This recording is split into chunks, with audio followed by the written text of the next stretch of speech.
gubwa neza bakunzi ba Nino TV, ni wa mwanya tubagezaho update ziba zigezweho ni amakuru abakomeje kuvugwa mu burasirazuba bwa Repubulika Iharanira Demokarasi ya Kongo. Mu by'ukuri tukababwira uko situation iba imeze. Amakuru ni intambara mu by'ukuri za diplomasi zikomeje kuharanga, ni intambara cyangwa se kuharangwa, ni intambara za politike, ni intambara z'amasasu. Nanone tuza tukababwira uko biba bimeze. Nizere ko rero mu by'ukuri mwamaze kuba munkandira subscribe, nibyo by'ingenzi cyane ko utarabikora kuri Nino TV. Nyamuneka jya making sure yuko wamaze kuba ubikora, ariko kandi niyo utabikoze ujye making sure yuko wabikoze yenda, kubera ko ntekereza ko kwiyandikisha ari byo byibanze cyane kugira ngo amakuru yacu ajya kugereraho ku gihe. Mukandire like nyamuneka, ibyo nibyo bifasha kugira ngo amakuru agere ku bantu benshi muri rusange. Turaje rero tugaruke kuri operation zo ku munsi w'ejo za Nkokwe. Abizi ko muri Nkokwe ku munsi w'ejo yari Kivumbi na Shasho, ndetse dufite mise en jour ya Lawrence Kanyuka yihanangiriza leta ya Kinshasa ibintu bibiri, ndetse kureka kurasa mu bice bakontorora, ari nako kandi bareka ngo kwigana amatangazo yabo bagasobanura ko ari cyagara ibintu bisekeje no kwiga no guplagia birahageze pe. Nayo turagenda tubigarukaho turebe uko situation zimeze. Hanyuma hejuru mu Minembwe inkuru ya nyayo yamaze kuba imenyekana, bihishe inyuma ya propagande zigaragaza ko MRDP twirwara itagikorana nayo mu 2023 bamaze gutahurwa. Abangaba mu by'ukuri ni ikinyoma gishaje, ndetse n'abanyiracyo dore ko bashaje, barimo uwitwa Sebineza Ruberangabo Enoch. Abangaba rero akaba aribo bagize ahanini bakomeje kumanipira kugira ngo babone ibyo bahereza Tshisekedi izanda zabo nini, nkuko byagiye bigaragara, ndetse n'abakongoro babona ukuntu baheza faranga bagiye bahabwa na Chirombo. Turabigarukaho, ni nako kandi turi buze kwerekeza muri territoire zigiye zitandukanye zirimo ziraberamo ubwicanyi. Kitwa ADF naro kiri kurimbura abantu mu bice bigiye bitandukanye. Uyu munsi rero muri iri joro hari hatahiwe muri axe ya Ituri kabisa, kuri RN numero 4, kuri route nationale numero 4. Turaje tubabwire uko byagenze. Ni igitero mu by'ukuri navuga ko ano bundi cyabashije guhitana abantu, nkuko iyi ONG DH irimo iravuga. Akaba ari ku muhanda wa Mambasa werekera Komanda. Bumva ko rero ntabwo ari kure cyane ya Beni. Biravugwa ko hanatwitswe n'amazu menshi cyane. Turabigarukaho, ndetse turagaruka ku magambo yatangajwe n'abaturage barimo bagaragaza ko ibitero bagabwaho batabigabwaho na ADF gusa, ahubwo babigabwaho na FRDC, dore ko banagaragaje bamwe mu ba officier bagira uruhari mu gushyigikira cyangwa se bagira uruhari muri ubwo bwicanyi bukorerwa abo baturage. Nyemerera rero tubane n'ubundi muri aya makuru. Nyamuneka ugize gukurikira ikiganiro kirangize, dore ko hari igihe tugisoza update n'ubundi zidasanzwe ziba zamaze kuba zitugeraho. Nge nk'ibisanzwe ni Macacari muri kumwe muri aya makuru. Munyemerere amakuru tuyanzikire muri territoire ya Masisi. Mwabantu mwe Masisi muzi ibitero bimaze iminsi, ni ibitero bimaze iminsi byagabwaga ku baturage muri ziriya axe, byagabwe axe ya Masisi hafi ya yose, ku buryo ki objectif yari imwe, yari yo kwigarurira site minier ya Rubaya. Cyo gicyo murakizi, ntekereza ko mukizi. Bango bari bafite gahunda, nubwo mwumva ngo ni wazalendo muziyobowe na Muteyomba, mwumva ngo ni wazalendo ziyobowe na Kiji bahebokajya. Yego bari bahari baparticipe kuri izo operation, ariko ntuze kumbwira ngo Muteyomba nawe wari uyoboye ingabo special forces z'u Burundi, Muteyomba nawe wari uyoboye abakrap, Muteyomba nawe wari uyoboye abahibu. Yarabayoboye kubera kwazi inzira, akaba ashobora no kubona amakuru birenze, amakuru kurusha abo bari hamwe muri operation.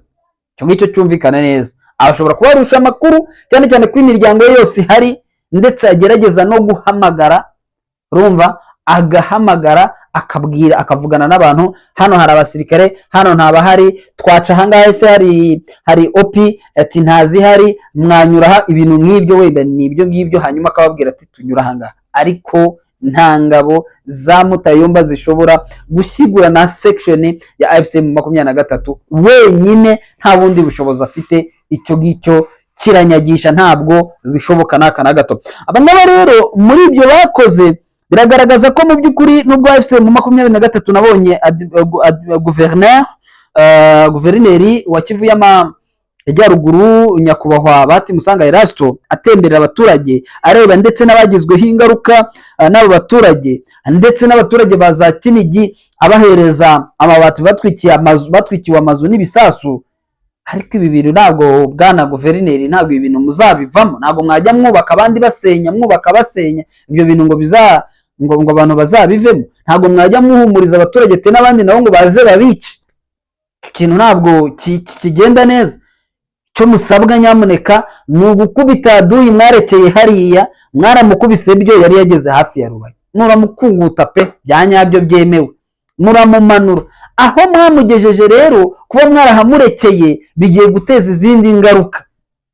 Turabivuga ko tugomba kwicara ngaho kugira ngo amakuru ava hariya aratubwira ko barimo baritegura ibikoresho biri kugera ku kibuga cy'indege ka Kimuwa, abasirikare bari kuzamuka bava za Busurungi badasanzwe baba special gusa, n'ubundi bagiye kongera kuorganiza igitero nanone simusiga n'ubundi cyo kongera kwegera muri bino bice n'ubundi mu mazimitsi muri gusana byari byashegeshwe n'ubundi ni coalition. Ibyo ngibyo mugomba kubyifuza se yuko bongera kugaruka aho mwamaze gusana, abaturage batangiye kubaka tena bongere baze bahasenye. Icyo kintu ntekereza ko mu by'ukuri intare za Sarambwe kitagomba kuba cyo. Mumenye ko ndetse natwe nkuko tuba tubizi yuko namwe amakuru muba muyafite, ariko rimwe na rimwe hari igihe wenda munayahishwa,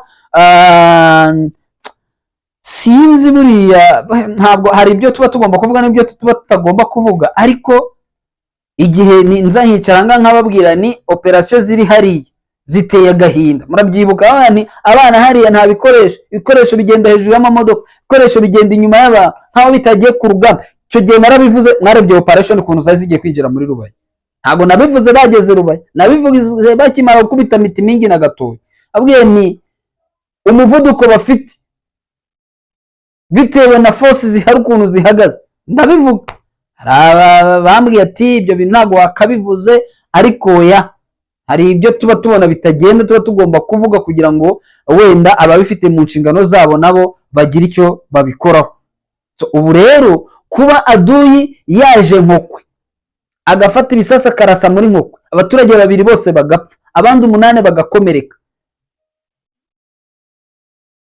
icyo kintu mwumve kuko biri kuba Nkokwe, ejo bizaba Kawere, ejo bizaba Cyugi, ejo bizakomeza bigende bibe Kinigi, bizakomeza n'ubundi bigende muri ubwo buryo. Donc opération de grande envergure nizo zikenewe muri kariya gace, bakagenda bakabafunga nk'uko guverineri yabivuze ku munsi w'ejo bundi ari Kinigi. Nyamuneka turabizi ko imvugo ariyo ngiro bwana guverineri, imvugo ni ibingiro, bamanure umwanzi bamufungire mu banyanga nk'uko wabivuze, agumye ngiyo mu banyanga ntago bakubana iminsi 2 uri umujuru uri Mutayomba, bahita baguhindukana bakavuga bati uko mwizi uri kuyatuyiba Rudia kwenu Masisi. Mwari mwumvise inzandiko zazegeze zitangwa n'abatembo bavuga bataba abantu ntitubakeneye, ati biki n'ibiki. Umva ibi operation za Kazinga zaye ibintu biracyameze nabi. Nyamuneka Aduyi namanurwe ajyanwe kure yahaturiye abaturage, yenda agiye bamusukiye bashyiraho perimetre de sécurité nkuko bajya bivuga, ko ryatangazo ryabivugaga, hanyuma abaturage wenda baryame basinzire. Na n'ubu shobora kuba nta cyizere bafite yuko Wazalendo zirimo zirabahamagara ati turaza, ati mwumvise ibyabaye ahangaha, ati ahantu runaka mwumvise uko twagenje, ati turaje, twabonye muri kubacuririra, aho ngaho Kinigi, ati mwashungeye, ati tuzabereka. Ibyo ngibyo niyo mapera ari kugira, ati ni vuba, ati nta cyumweru. So rero nyamuneka murumva ko ibyabaye Nkokwe yego ni umugambi mubisha. Kinshasa yagaragaje ko idafite mu by'ukuri nta rukundo ifitiye abaturage, ariko mwebwe mwagaragaje yuko mukunda abaturage, nimukore ibishoboka ibyo ari byo byose bari abaturage mu bakure muri inquiétude cyangwa se mu mutekano muke uri mu mitima yabo. Hanyuma tukivuga mu by'ukuri leta ya Kinshasa ukuntu ifasha abaturage, icyitwa ADF na RUG ikomeje kwica abantu muri Beni, mu bice bigiye bitandukanye, uraza kumva ko AFC mu 23 mu gukoresha inama muri axe ya za Rumangabo witwa Ephraim Kabasha na administrateur wa territoire ya Rucuru yavuze amagambo akomeye akora ku mitima y'abaturage bo muri Beni ndetse na Lubero n'ibindi bice bigiye bitandukanye na Ituri. Yavuze amagambo akomeye avuga ati twebwe turamutse tugeze i Beni nta n'umuntu n'umwe muzongera kumva ngo yishwe nande na ADF na abantu barikaye ibyo leta ati byandi bivugwa ko ari abasirikare ba leta rero babidukorera kuki bo badahagarika ADF naro kuki ADF nariza kutwicika twiciri hamwe nabo. Bahita batanga amazina ya bamwe mu basirikare bakorana na ADF naro. Abo basirikare ni bande? Abaturage bakagaragaza ko muri aba basirikare ba FRDC bafatanyije na ADF nari rukubamara, bakavugamo abanzi bageze muri batatu. Abo banzi batatu ninde? Bakavuga uwo bita General Nduru Charigonza, ni chef d'état major general wungirije Banza Mulabo Gilles, ari chef d'état major ushinzwe operation ndetse na renseignement. Bakavuga uwo bita Colonel Patrick, ariko ni general ubungubu Patrick, ni general de brigade Patrick Mugisa. Patrick Mugisa wakaba ndetse ari petit frère, niba ari biologique niba atari biologique, niba ari mu muryango simbizi. Bakavuga ko nawe ari umwe, akaba aba ibeni baze ya Beni. Bakavuga ndetse no bita Akili Muhindo Mundos we na societe civile yamuvuze vuga iti aba bagabo yemwe na Mbusa Nyamwisi yaramuvuze avuga ati abo bagabo bayoboye FRDC muri ibi bice nibo bafatanyije na ADF kumara abaturage. Nyuma yuko rero Ephraim Kabasha yavuze ati twebwe tugeze hariya ubundi ni FRDC bikora, ni ingabo za Tshisekedi zibikora, ko ntibyumvikana ukuntu hakabaye ingabo abaturage baza kwicwa impande ya defense y'abasirikare, ntihabeho na reaction none mu gitondo kare, ntihabeho gukurikira wenda no kujya kugarura abatwawe. Ibyo bintu ntibyumvikana na gato.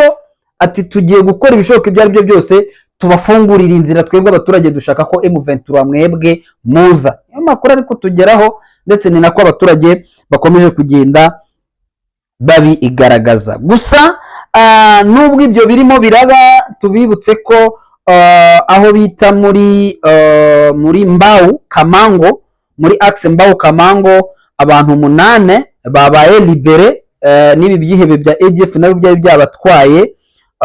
Bakaba bahawe societe civile ya Oicha muri territoire ya Beni.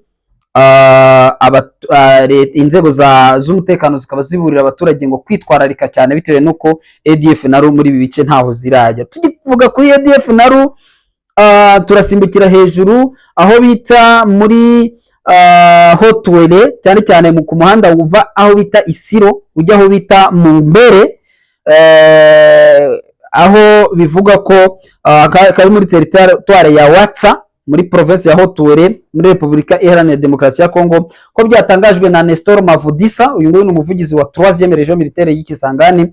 Uyu mugabo yagaragaje ko ngo uwo muhanda ubaye ufunzwe bitewe by'agateganyo ngo bitewe n'ibitero n'amakuru bafite ko ADF naro ishobora kuba yageze muri ibyo bice kandi kabishobora kugirira abaturage nabi. Hanyuma tukagira andi makuru avuga ko Beni ikitwa ADF naro nanone zagabye igitero ku muhanda, ntabwo ari Beni, ni hejuru ariko ni ku rubibi rwa Beni ndetse na Ituri, ku muhanda wa Mambasa Komanda, kuri route nationale nimero ya 4 mu mace bita Makwangi.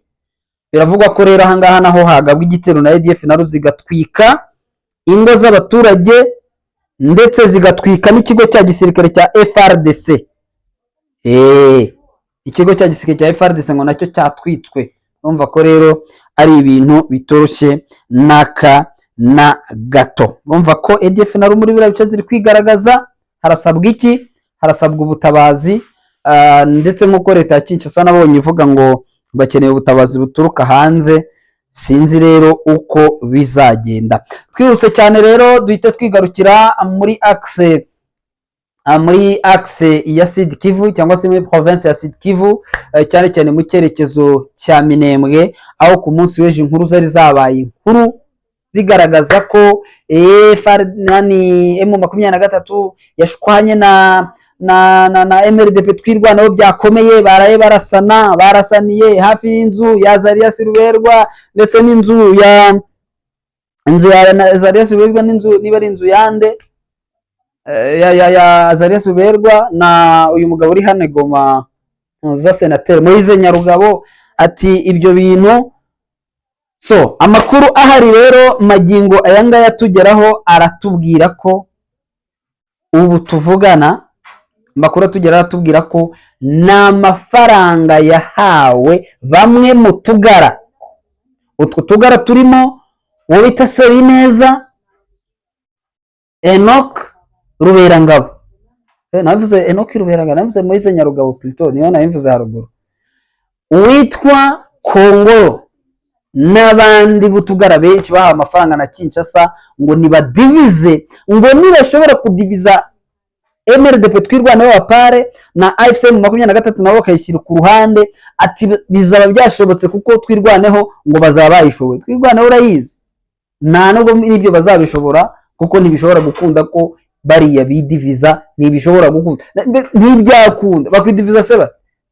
Nuwango bashatse propagande uya ngo babone uko baheza amafaranga, ariko amakuru yamenyekanye ko ari ikinyoma cyambaye ubusa. Kirombo rero we mwaririye amafaranga muyaheze neza, ntabwo MRDP twirwanaho na FC M23 bigeze basubiranamo, ibibaho. Twaranabwiye kuva ku munsi w'ejo ni propagande zo gushaka kuba diviza n'ubundi, ariko twamaze kumenya ababiri inyuma ni twatugara n'ubundi, ahubwo tw'ubwatwo nitwo twidivije, twiciyemo kabiri, tutari kumvikana, cyane cyane ko ngo bafitanye ikibazo cy'amafaranga bajya bakotiza yo gukora bimwe na bimwe kandi bahabwa menshi pe. Buri ibisambo bishobora gusangira byinshi ariko bakanabirwaniramo, baba yafite bahabwa na za Kisekedi, bahabwa na bande, ariko bitewe n'inda nini zabarenze bakayarwaniramo. Twirwana n'amafaranga igira, barazungurutswe ntacyo bagira, ariko ntibashobora kurwanira mucyo badafite, bari kuri gakondo, barwanira gakondo, nta kindi kintu kigomba gukora. Ngayo nguko rero nuko nk'uko situation zimeze. Tubashimire cyane wenda kuba mwabanye natwe mukatwihangana muri iyi minota mikeya tuba tubagezaho update n'ubundi ziba zigezweho. Nizere ko murakomeza kutukorera share, mujye mugerageza nyamuneka no gupostinga ibiganiro byacu kugira ngo bigende bigera kure, ndetse like, reba kabisa ubu ngubu niba udukurikiye ukabugeze ku musozo w'iki kiganiro, reba niba share, niba wakanze like, reba niba wakanze like, ni by'ingenzi cyane. Tujye tubana mu biganiro tujya tubagezaho kuri yacu yo nakagaruka.